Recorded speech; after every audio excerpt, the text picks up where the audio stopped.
Assalamualaikum warahmatullahi wabarakatuh. Berjumpa lagi dengan saya Zaki Mustafa. Pada kesempatan kali ini saya akan mencoba membuat video pembelajaran sebagai sumber belajar. Pada kesempatan kali ini saya akan membahas tentang mata pelajaran Al-Quran Hadis dengan tema Mari Belajar Surah Ad-Duha.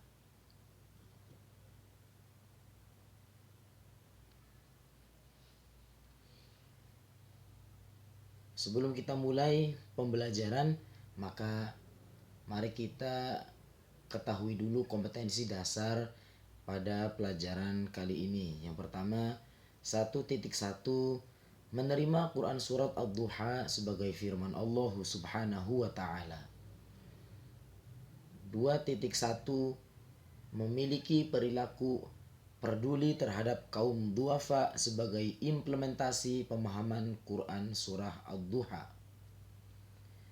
3.1 mengetahui arti Quran surah Ad-Duha.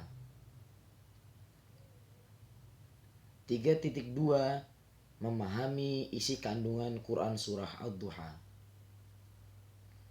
4.1 membaca Quran surah Ad-Duha secara benar dan fasih. 4.2 menghafal Quran surah Ad-Duha secara benar dan fasih.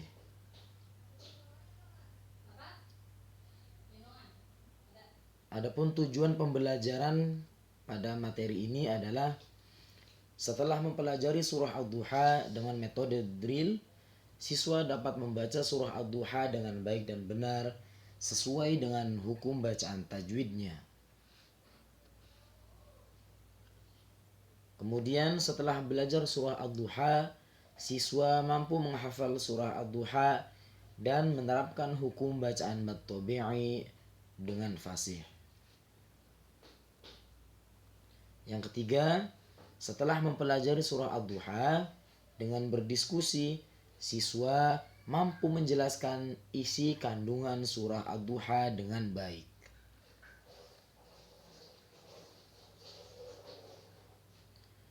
Mengenal surah Ad-Duha.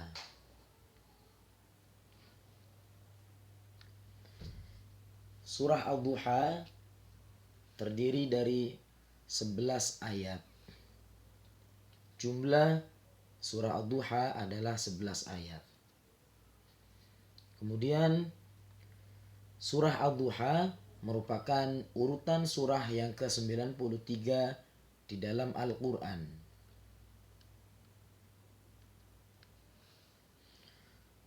Kemudian surah Ad-Duha itu termasuk surah yang diturunkan setelah surah Al-Fajr.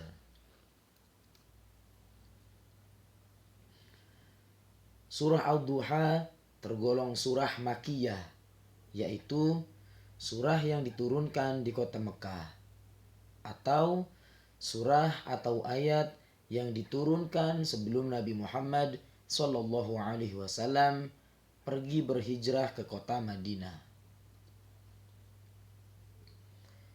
Adapun surah Ad-Duha itu memiliki arti waktu duha, yaitu waktu ketika matahari naik sepenggala.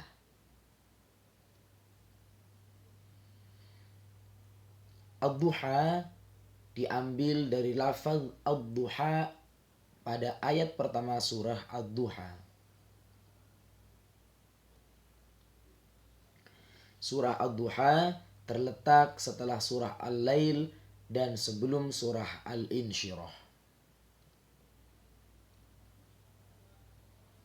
Mari membaca surah Ad-Duha. Sebelum kita mempelajari lebih lanjut, mari kita baca bersama-sama surah Ad-Duha. A'udzu billahi minasy syaithanir rajim. Ikutin ya. Bismillahirrahmanirrahim. Wadduha wallayli idza saja. Ma wadda'aka rabbuka wa ma qala. وَلَلْآخِرَةُ خَيْرٌ لَكَ مِنَ الْأُولَى وَلَسَوْفَ يُعْطِيكَ رَبُّكَ فَتَرْضَى أَلَمْ يَجِدْكَ يَتِيمًا فَآوَى وَوَجَدَكَ ضَالًّا فَهَدَى وَوَجَدَكَ عَائِلًا فَأَغْنَى فَأَمَّا الْيَتِيمَ فَلَا تَقْهَرْ وَأَمَّا السَّائِلَ فَلَا تَنْهَرْ وَأَمَّا بِنِعْمَةِ رَبِّكَ فَحَدِّثْ Shadaqallahul azim. Baik, demikian tadi telah dibacakan surah Ad-Duha dan teman-teman boleh mengikutinya. Selanjutnya, mari kita membaca dan mengetahui tentang arti surah Ad-Duha. Pada ayat pertama, surah Ad-Duha memiliki arti demi waktu duha, yaitu ketika matahari naik sepenggala. Dalam surah Ad-Duha ayat yang kedua, itu memiliki arti dan demi malam apabila telah sunyi. Ayat yang ketiga dalam surah Ad-Duha artinya Tuhanmu tidak meninggalkan engkau Muhammad dan tidak pula membencimu. Ayat keempat memiliki arti dan sungguh yang kemudian itu lebih baik bagimu dari yang permulaan. Pada ayat kelima, dan sungguh kelak Tuhanmu pasti memberikan karunia-Nya kepadamu sehingga engkau menjadi puas. Pada ayat ke-6 memiliki arti, bukankah dia mendapatimu sebagai seorang yatim, lalu dia melindungimu? Ayat ke-7 memiliki arti, dan dia mendapatimu sebagai seorang yang bingung, lalu dia memberikan petunjuk.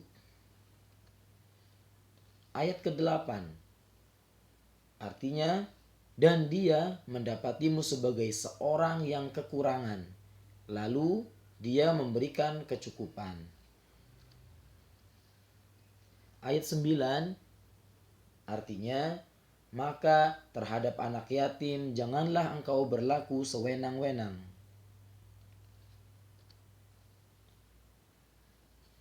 Ayat ke-10 dalam surah Ad-Duha memiliki arti, dan terhadap orang yang meminta-minta janganlah engkau menghardiknya. Ayat yang ke-11 dalam surah Ad-Duha artinya, dan terhadap nikmat Tuhanmu hendaklah engkau nyatakan dengan bersyukur. Itulah tadi pengertian daripada surah Ad-Duha. Selanjutnya mari kita bahas apa yang menyebabkan surah Ad-Duha diturunkan atau berkenaan dengan asbabun nuzul surah Ad-Duha. Teman-teman, surah Ad-Duha diturunkan berkaitan dengan fatratul wahyi atau masa kekosongan karena wahyu tidak turun.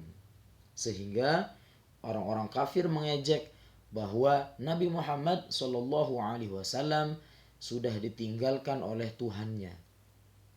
Atau penyebab surah Ad-Duha turun ini, asbabun nuzulnya adalah berkaitan dengan ketika Allah Subhanahu wa taala lama tidak menurunkan wahyu kepada Nabi Muhammad. Maka pada masa menunggu turunnya wahyu itu disebut dengan fatratul wahyi.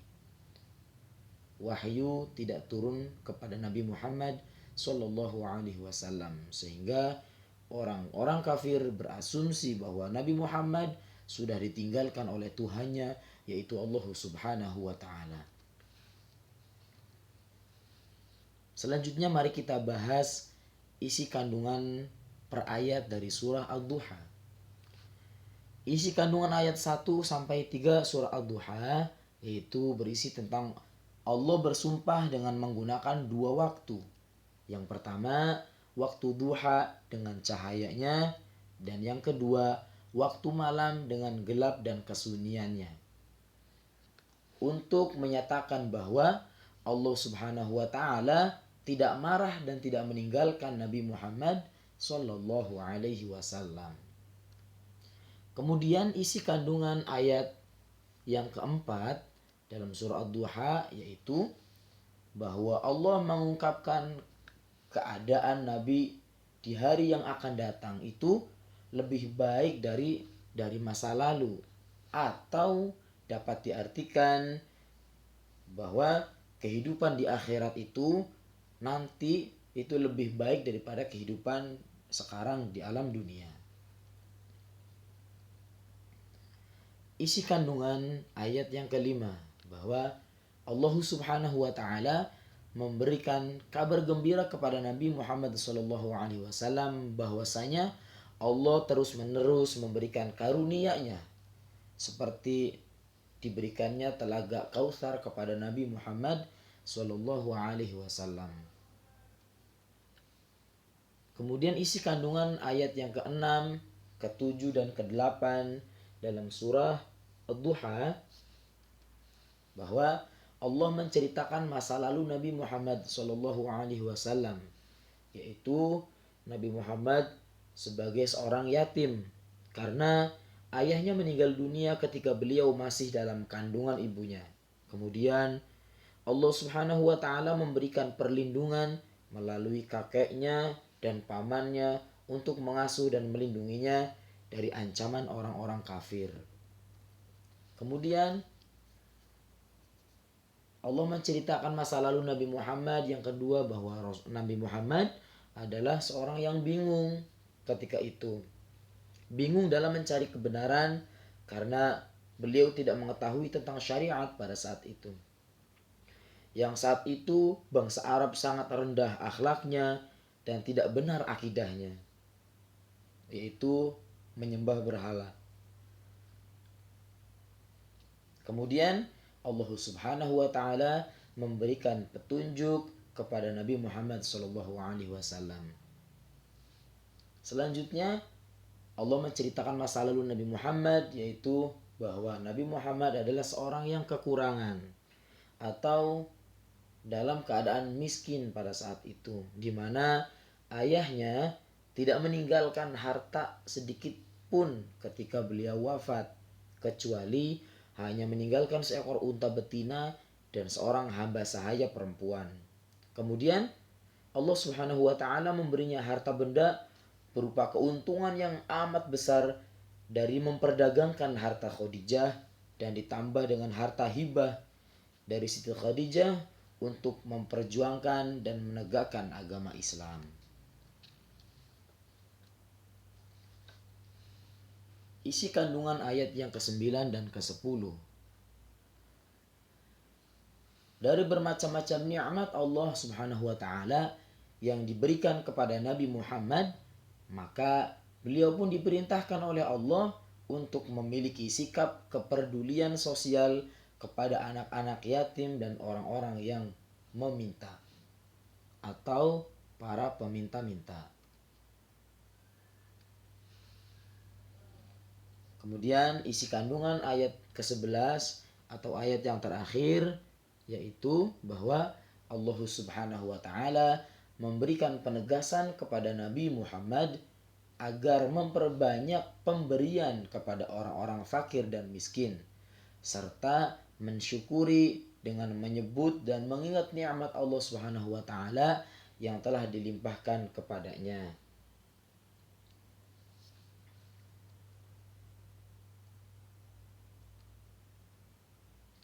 Kesimpulan dan refleksi. Teman-teman yang dirahmati oleh Allah Subhanahu wa Ta'ala, kita telah membaca dan mendengarkan tentang peristiwa yang terjadi ketika turunnya surah Ad-Duha atau asbabun nuzulnya surah Ad-Duha diturunkan kepada Nabi Muhammad SAW, bahwa surah Ad-Duha turun berkaitan dengan peristiwa masa tenggangnya turun wahyu kepada Nabi Muhammad yang disebut dengan Fatratul Wahyi. Kemudian turunnya surat Ad-Duha juga dalam rangka menghibur, menyenangkan dan menggembirakan hati Nabi Muhammad Shallallahu Alaihi Wasallam yang sedang gelisah pada saat itu. Secara umum, isi kandungan surah Ad-Duha adalah yang pertama, Allah Subhanahu wa taala tidak menurunkan wahyu untuk sementara kepada Nabi Muhammad Shallallahu alaihi wasallam. Bukan berarti Allah Subhanahu wa taala meninggalkan atau membenci Nabi Muhammad. Kemudian kehidupan Nabi Muhammad Shallallahu alaihi wasallam akan menjadi lebih baik daripada hari-hari yang lalu. Kehidupan di akhirat itu lebih baik atau lebih utama daripada kehidupan yang ada di dunia. Kemudian di antara nikmat yang diberikan oleh Allah Subhanahu wa taala kepada Nabi Muhammad adalah mendapat perlindungan saat beliau dalam keadaan yatim.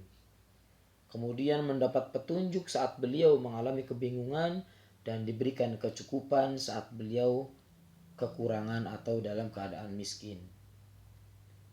Kemudian kita harus memiliki kepedulian sosial kepada anak yatim dan orang-orang yang meminta-minta.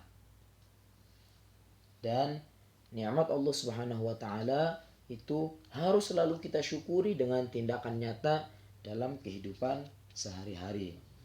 Oleh karena itu, setelah mempelajari materi tentang surah Ad-Duha ini, diharapkan teman-teman semua dan saya pribadi khususnya dapat membangun rasa empati kita terhadap orang lain yang membutuhkan pertolongan dengan membantunya semampu kita.